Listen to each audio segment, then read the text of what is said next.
I'm a political scientist and my research has been on the politics of economic development.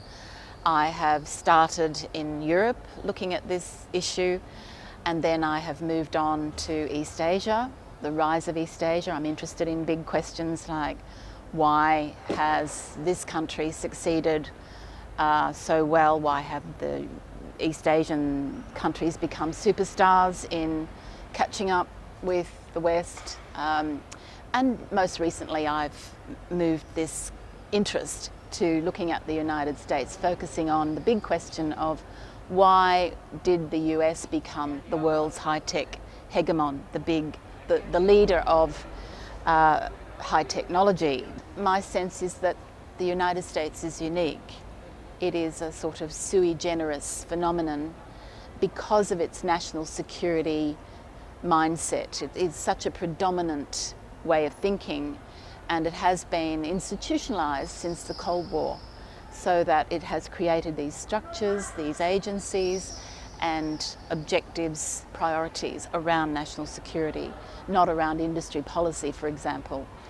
And probably the only other contender in the world at the moment to construct a similar kind of innovation system that is driven by national security priorities would be China. However, I don't think China would be as effective.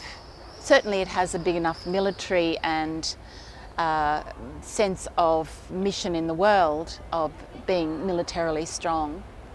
But I don't think it would be as effective because it doesn't have that private sector independence. And it is a two-way thing in the United States. There is this national security-driven apparatus, the national security state, but there's also the private sector with the advanced capabilities, and the two are both necessary to the recipe. The thing about the United States model, if you want to call it, is that it pours out, it produces these groundbreaking innovations, sometimes called revolutionary or radical or general purpose technologies that underpin all the advanced industries that drive the modern economy: computing and software, aeronautics and communication, satellites, biotech, the internet. These have all come out of the United States, and they are they are called general purpose because they feed into many industries. And the reason you have them is because the United States has this enormous risk appetite. It's the state, not the entrepreneurs, who have that risk appetite. And that appetite for risk, for pouring vast amounts of money into long-term projects with very uncertain outcomes, very uncertain payoffs, that unusual appetite for risk can only be explained in terms of national security. The logic is, well, we're prepared to do these things for our security, not for competitiveness reasons. So unless you have that, it depends on the nature of the problem that you're trying to deal with.